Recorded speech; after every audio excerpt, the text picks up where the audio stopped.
ವಿರೋಧ ಪಕ್ಷದ ನಾಯಕ ಆಗ್ಬಿಟ್ಟು ಒಂದು ಜವಾಬ್ದಾರಿ ಸ್ಥಾನದಲ್ಲಿ ಇಟ್ಕೊಂಡು ಬಾಂಗ್ಲಾದೇಶ ಅಂದರೆ ಎಲ್ರಿ ಮತ್ತೆ ನಿಮ್ಮ ಸರ್ಕಾರ ಏನು ಫೇಲಿಯರ್ ಅಂತ ಐತಿಲ್ಲ. Home minister failure, Pradhan Mantri failure. ಏನ್ ಮಾಡ್ತಾ ಇದ್ದೀರಿ ನೀವು? ಬಾಂಗ್ಲಾದೇಶ ಇದ್ರಂದ್ರೆ ಯಾರ ಜವಾಬ್ದಾರಿ ಅದು? ಕೇಂದ್ರ ಸರ್ಕಾರದ ಜವಾಬ್ದಾರಿ. ಬರೇ ಹಿಂದೂ ಮುಸಲ್ಮಾನ್. ಅವ್ರಿಗೆ ಹಿಂದೂನು ಬೇಕಾಗಿಲ್ಲ, ಯಾವ ಮುಸಲ್ಮಾನು ಬೇಕಾಗಿಲ್ಲ. ಅವ್ರು ಬೇಕಾಗಿರೋ ಅಧಿಕಾರ. ಮಜಹಬ್ ನಹಿ ಸಿಕ್ಕಾತಾ, आपस में बैर रखना, हिंदी अहम, हिंदुस्तान हमारा, सारे जहाँ से अच्छा हिंदुस्तान हमारा ಅಂತ ನಾವು ಹೇಳೋದು. ಇತ್ತೀಚೆಗೆ ಕೋಗಿರುವಲ್ಲಿ ಒಂದಷ್ಟು ಬಡವರ ಮನೆಗಳನ್ನು ಧ್ವಂಸ ಮಾಡಿದ್ದು ಸಾಮಾಜಿಕ ಮಾಧ್ಯಮಗಳೆಲ್ಲ ವಿವಾದ ಆಯಿತು. ಸೊ ಇವಾಗ ಕೆಲವು ಬಡವರು ಬೀದಿಯಲ್ಲಿದ್ದಾರೆ. ಸೊ ಅವರನ್ನು ಯಾವ ರೀತಿ ಸರ್ಕಾರ ಪರಿಗಣಿಸುತ್ತೆ? ನೋಡಿರೋದು ಮನೆ ಮುಖ್ಯಮಂತ್ರಿನ ಪ್ರೆಸ್ ಮೀಟ್ ಮಾಡಿ ಇದಾಗಬಾರ್ದಾಗಿದೆ, ಇದಾಗಿದೆ, ಅವ್ರು ಯಾರ್ಯಾರಾಗಿದೆ ಅವ್ರು ನಮ್ಮ ರಾಜ್ಯದವರಿದ್ದರೆ ಎಲ್ಲರಿಗೂ ಮನೆ ಕೊಡ್ತೀವಿ ಅಂತ ಹೇಳ್ಬಿಟ್ಟು ಡಾಕ್ಯುಮೆಂಟ್ ವೆರಿಫಿಕೇಷನ್ ಬಿಟ್ಟಿದ್ದಾರೆ. ನಾನು ಕೃಷ್ಣ ಬೈರೇಗೌಡರು, ನಸೀರ್ ಅಹಮದ್ ಸಾಹೇಬರು, ಜಬ್ಬಾರ್ ಸಾಹೇಬರು ಮೊನ್ನೆ ಕೃಷ್ಣ ಬೈರೇಗೌಡರ ಜೊತೆ ಮೀಟಿಂಗ್ ಮಾಡಿ ನಾವು ಹೇಳಿದೆ ಒಂದೇ ಸತಿ ಕೊಡೋಕ್ಕೆ ಸಾಧ್ಯ ಆಗಿಲ್ಲ ಅಂದರೆ ನಾವು ಆದಷ್ಟು ಯಾವುದೇ ಡಾಕ್ಯುಮೆಂಟ್ಸ್ಗಳಿರೋದು ಅವ್ರು ಕೊಟ್ಕೊಂಡು ಹೋಗುವ ಅಂತ ಹೇಳ್ಬಿಟ್ಟು ಮೊನ್ನೆ ತೀರ್ಮಾನ ಆಗಿತ್ತು. ಇನ್ನೂ ದಾಖಲೆ ಬಂದಿಲ್ಲ ಕಾರಣಕ್ಕೆ ಕೊಡ್ತಾಯಿದ್ವಿ. ಇದು ಅವ್ರು ನೋಡಿರ್ಬೋದು, BJPಯವರು ಒಂದು ದೊಡ್ಡ ಇಶ್ಯೂನ ಮಾಡಿಬಿಡ್ತಾರೆ. ಎಲ್ಲ ಪಾಕಿಸ್ತಾನವ್ರು ಕೊಡ್ತಾವ್ರೆ, ಬಾಂಗ್ಲಾದೇಶಿಗೆ ಕೊಡ್ತಾವ್ರೆ. ಒಬ್ಬ ಬಾಂಗ್ಲಾದೇಶಿ ಇಲ್ಲ. ಆಮೇಲೆ BJP ಮುಖಂಡರು ಮಾಧ್ಯಮ ಮುಖಾಂತರ ಅವ್ರು ಹೇಳಕ್ಕೆ ಬರ್ತಾರೆ, ರಾಜಕೀಯ ಮಾರಿ ಬಡವ್ರ ಜಾತಿ ಅಂತ ಇಲ್ಲ, ಬಡವ್ರ ಬಗ್ಗೆ ನೀವು ಇದು ರಾಜಕೀಯ ಮಾಡಕ್ಕೆ ಹೋಗಬೇಡಿ. ಆಮೇಲೆ ಬಾಂಗ್ಲಾದೇಶ ಇದ್ರು ಅಂತ ತಿಳ್ಕೊಡಿ, ಇಲ್ಲ ಅಲ್ಲಿ. ಆಮೇಲೆ ಬಾಂಗ್ಲಾದೇಶ ಇದ್ರಂದ್ರೆ ಯಾರ ಜವಾಬ್ದಾರಿ ಅದು? ಕೇಂದ್ರ ಸರ್ಕಾರದ, ರಾಜ್ಯ ಸರ್ಕಾರ ಜವಾಬ್ದಾರಿನ? ಕೇಂದ್ರ ಸರ್ಕಾರ ಜವಾಬ್ದಾರಿ ಆಗ್ತದೆ. ಯಾರು ಆಚೆಯಿಂದ ಬಂದಿರ್ತಾರೆ, ಅವ್ರು ಏನು ಕಾರಣಕ್ಕೆ ಬಂದಿದ್ದಾರೆ, ಎಷ್ಟು ದಿನ ಅಂತ ವೀಸಾ ಇರ್ತದೆ, ಆ ಡಾಕ್ಯುಮೆಂಟ್ಸ್ ಅವ್ರ ತಾವು ಇರ್ತದೆ.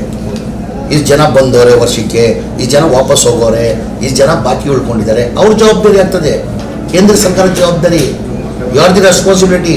2014 ನಿಮ್ಮ ಸರ್ಕಾರ ಇರೋದು. ಹೆಂಗೆ ಹೇಳ್ತೀರಾ ನೀವು?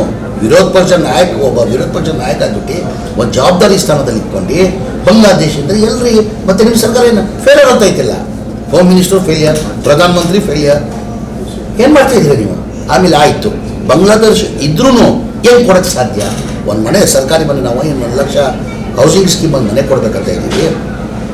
ಬಾಂಗ್ಲಾದೇಶಿ ಇದ್ದರೂ ಅವ್ರು ಏನು ಕೊಡೋಕ್ಕೆ ಸಾಧ್ಯ? ನಾವು ಅವ್ರದ್ದೇ ಅಂತ ದಾಖಲೆ ಬೇಕಾಗ್ತದೆ, ನಮ್ಮ ಕಂಡೀಷನ್ ಇರ್ತದೆ. ಸುಮ್ಮನೆ ಎತ್ತಿ ಯಾರಿಗೂ ಮನೆ ಕೊಡೋಕ್ಕೆ ಸಾಧ್ಯ ಆಗಲ್ಲ. ಆಧಾರ್ ಕಾರ್ಡ್ ಬೇಕಾಗ್ತದೆ, BPL ಕಾರ್ಡ್ ಬೇಕಾಗ್ತದೆ, ರೇಷನ್ ಕಾರ್ಡ್ ಬೇಕಾಗ್ತದೆ.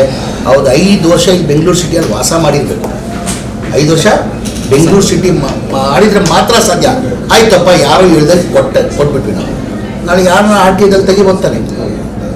ಇಂಥವನಿಗೆ ನಾಗರಾಜ್ ಕೊಟ್ಟಿದ್ದೀವಿ, ರಶೀದ್ ಕೊಟ್ಟಿದ್ದೀವಿ, ಬಶೀರ್ ಕೊಟ್ಟಿದ್ದೀವಿ ಅಂದರೆ ಆಟೋಮೆಟಿಕ್ ದಾಖಲೆ RTIದಲ್ಲಿ ಬಂದುಬಿಡ್ತದೆ. ಇವ್ರ ಬರ ಏನಾಗಿದೆ, ಇವ್ರ ರಾಜ್ಯ, ಇವ್ರು ಏನಾಗಿದೆ, ಒಂದು ಅಭಿವೃದ್ಧಿ. 1 ನಿಮಿಷ, BJP ಇತಿಹಾಸ ತೆಗೀರಿ, ಕಾಂಗ್ರೆಸ್ ಪಕ್ಷದ ಇತಿಹಾಸ ತೆಗೆದು ಯಾವ ಚುನಾವಣೆ ಬರ್ತದೆ, ಜನಗಳ ಮಧ್ಯೆ ಹೋದರೆ ನಮ್ಮ ಸಾಧನೆನ ತೋರಿಸಿ ನಾವು ಮಠ ಕೇಳ್ತೀವಿ.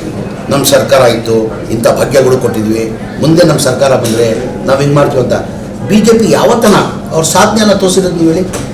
ಪ್ರಧಾನಮಂತ್ರಿ ಆಗಲಿ, ಈ ರಾಜ್ಯದಲ್ಲಾಗಲಿ ಬರೀ ಹಿಂದೂ ಮುಸಲ್ಮಾನ್. ಅವ್ರು ಯಾವ ಹಿಂದೂನು ಬೇಕಾಗಿಲ್ಲ, ಯಾವ ಮುಸಲ್ಮಾನು ಬೇಕಾಗಿಲ್ಲ. ಅವ್ರು ಬೇಕಾಗಿರೋ ಅಧಿಕಾರ. ಯಾವ ಹಿಂದೂನು ಬೇಕಾಗಿಲ್ಲ ಅವರಿಗೆ, ಯಾವ ಮುಸಲ್ಮಾನು ಬೇಕಾಗಿಲ್ಲ. ಆಮೇಲೆ ನಮ್ಮ ಗುರುಗಳು ಕೂತಾರೆ ಕೇಳಿ, ನಮ್ಮ ಇಸ್ಲಾಂ ಧರ್ಮ ನಮ್ಗೆ ಹೇಳ್ಕೊಟ್ಟಿಲ್ಲ ಜಾತಿ ಭೇದ ಮಾಡಿ ಅಂತ. ನಮ್ಮ ಇಸ್ಲಾಂ ಧರ್ಮದಲ್ಲಿ ನಮ್ಗೆ ಹೇಳ್ಕೊಟ್ಟಿಲ್ಲ. ಮಜಹಬ್ ನಹಿ ಸಿಕ್ಕಾತಾ, आपस में बैर रखना, हिंदी अहम, हिंदुस्तान हमारा, सारे जहाँ से अच्छा हिंदुस्तान हमारा ಅಂತ ನಾವು ಹೇಳೋದು.